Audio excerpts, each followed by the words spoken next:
Welcome to the Network Plus Prepcast, your dedicated audio companion for mastering every objective on the CompTIA Network Plus certification exam.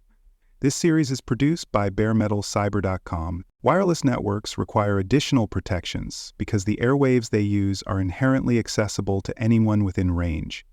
Unlike wired networks, where a physical connection is typically required, wireless traffic can be intercepted or joined without direct access to infrastructure. Unauthorized access attempts can be harder to detect, especially in open or poorly segmented environments. This makes secure wireless settings essential, especially when supporting mobile users who frequently connect from different locations and devices. Implementing layered wireless controls helps reduce risk, limit unauthorized communication, and support compliance with network usage policies. In this episode, we focus on three important features used to enhance wireless security: MAC, address filtering, wireless client isolation, and captive portals. These tools help restrict access, isolate users from each other, and enforce authentication before a device can use the network. While not always sufficient in isolation, each of these features plays an important role in controlling how wireless clients connect, behave, and interact with their surroundings. You'll likely encounter these concepts on the certification exam, especially in questions that ask you to match wireless security controls to use cases or threats. MAC filters allow or deny wireless access based on the media access control address of a client device. Every network interface has a unique MAC address assigned by the manufacturer, and access points can be configured with lists of allowed or denied addresses. When a device tries to connect, the access point checks its MAC address against this list and either permits or rejects the connection. This type of filtering is implemented directly at the access point and is typically used as a simple access control measure in smaller networks. Despite their usefulness in some environments, MAC filters come with important limitations. MAC addresses can be easily spoofed using widely available tools, allowing attackers to impersonate allowed devices.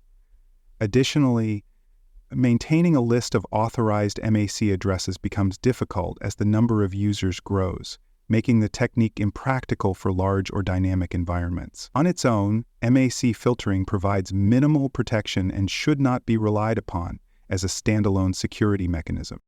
Still, there are situations where MAC filtering can be useful. In small environments with a known set of devices, such as a home network, a temporary test setup, or a guest access point with rotating short-term users, MAC filtering adds a layer of simplicity.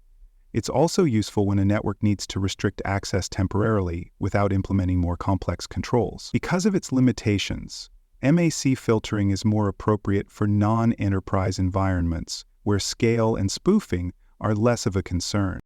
Wireless client isolation is a security feature that prevents wireless devices connected to the same access point from communicating directly with each other. Normally, wireless clients can send traffic to one another if they share the same broadcast domain. Client isolation changes this by preventing lateral communication, allowing clients to talk only to the network gateway or outside resources, but not to other local clients. This is particularly helpful in public or semi-public environments where users shouldn't be allowed to see each other. Common use cases for client isolation include guest Wi-Fi networks, public wireless access points in cafes or libraries, and high-traffic event environments like conferences. In these scenarios, it's important to prevent one user from scanning or attacking other devices on the same network.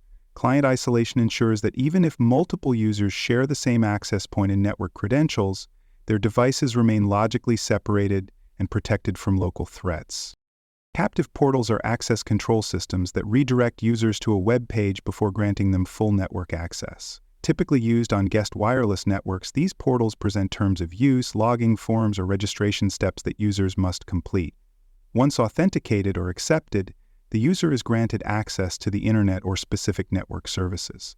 Captive portals are often integrated with firewalls or network access control systems to enforce policies beyond simple authentication. Authentication options for captive portals vary based on the organization's needs. A basic setup might use a pre-shared key that users must enter. More advanced systems may generate individual vouchers for short-term use or require registration through an online form. In enterprise environments, Captive portals may connect to directory services like Lightweight Directory Access Protocol or Active Directory to authenticate users with corporate credentials. These mechanisms help control who accesses the network and provide traceability for each session. Once a user is authenticated through a captive portal, the network may continue to monitor their session. This includes tracking how long they remain connected, how much bandwidth they consume, and whether their activity violates any usage policies. Session monitoring can enforce timeouts that disconnect inactive users or prevent extended use by devices that were never meant to be permanent. This helps manage resources and aligns usage with acceptable use policies, particularly in shared or public environments. Wireless segmentation techniques are critical for separating types of users and applying distinct policies. A common method is to assign a unique virtual LAN, or VLAN, to each service set identifier, or SSID. For example, a guest SSID can be tied to a VLAN that routes only to the Internet, while an internal SSID provides access to corporate resources. Administrators can then apply access control lists or firewall rules to isolate traffic between these VLANs. This segmentation prevents cross-contamination of traffic and enforces security boundaries between groups of users. For more cyber content and books, please check out cyberauthor.me. Also, there are other podcasts on cybersecurity and more at baremetalcyber.com. Device tracking in wireless environments plays a key role in maintaining visibility and enforcing policy. Access points and controllers log the MAC addresses of all connected devices, allowing administrators to monitor when and where users connect. These logs can reveal roaming behavior across access points, highlight unusual activity such as excessive handoffs, and help correlate users with specific network events. By tracking devices over time, organizations can detect policy violations or security incidents tied to specific clients and respond accordingly with alerts or access restrictions. Hidden SSIDs, often referred to as non-broadcast networks, are sometimes used in an attempt to obscure wireless network names from casual discovery. While hiding the SSID may prevent it from showing up in basic device scans, it is not an effective security control. Wireless clients still probe for known networks by broadcasting their intended connections, and sniffing tools can intercept this activity to uncover hidden SSIDs. Because of this, hiding the SSID does not prevent determined attackers from identifying and targeting the network. Modern wireless encryption standards, such as WPA3, have introduced stronger protections against eavesdropping and session hijacking. WPA3 uses advanced encryption methods like simultaneous authentication of equals to protect against brute force attacks. Additionally, it supports opportunistic wireless encryption for open networks, providing encrypted traffic even without a password. Another benefit is forward secrecy, meaning that if session keys are compromised, they cannot be used to decrypt past communications. These enhancements make WPA3 a significant improvement over earlier standards like WPA2. Detecting rogue access points is an essential wireless security practice. Rogue APs may be unauthorized devices set up by attackers to impersonate legitimate networks or by employees seeking better signal coverage without approval.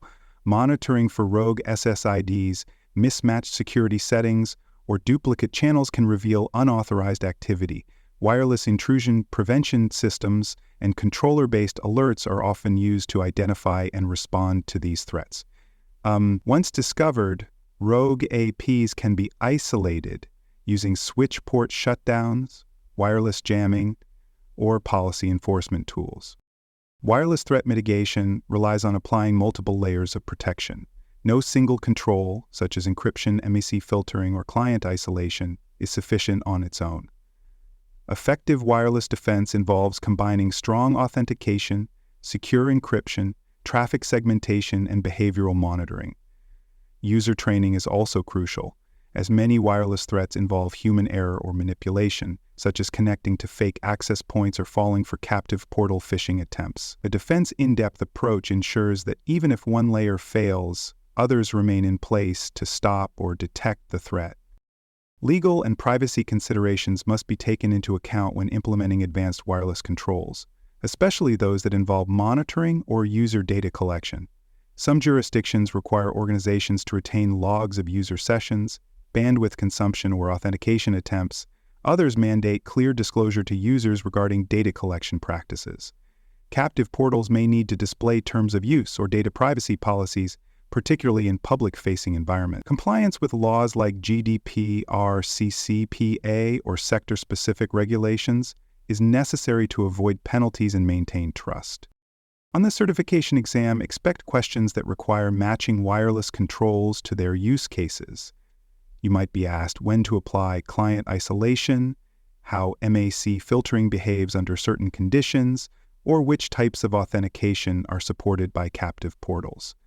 Other questions may test your ability to recognize when WPA3 is preferred or to identify weaknesses in outdated configuration. Understanding the purpose, strength, and limitation of each tool is key to selecting the correct option and explaining your reasoning. Wireless security depends on the ability to restrict access, isolate users, and monitor behavior without disrupting usability. Tools like MAC filters, client isolation, and captive portals provide essential functionality for managing who connects, how they interact with others, and what terms they must agree to. When combined with segmentation, encryption, and centralized control, these features support secure wireless environments across both enterprise and public settings. They also help define policy boundaries and keep guest usage contained and accountable. Protecting wireless networks involves more than just setting a password. It requires careful use of available tools to enforce who can join, what they can do, and how their activity is tracked and limited. MAC filtering, while basic, may serve small networks. Client isolation stops local threats, and captive portals manage guest access responsibly. These tools appear often in both the certification exam and real-world networks, and learning how to apply them effectively strengthens your ability to secure the wireless edge. Thank you for listening to this episode of the Network Plus Prepcast, your trusted audio guide to the CompTIA Network Plus certification. This episode was produced by baremetalcyber.com. For more cybersecurity podcasts, books, and resources, visit baremetalcyber.com. Thanks for joining us for this episode of the Bare Metal Cybersecurity Plus podcast. For more episodes, tools, and study support, visit us at baremetalcyber.com. And before you take the test, make sure to check out the practice questions in the book Achieve CompTIA Security Plus SY0-701 Exam Success by Dr. Jason Edwards. They cover every domain and are a powerful way to lock in your knowledge.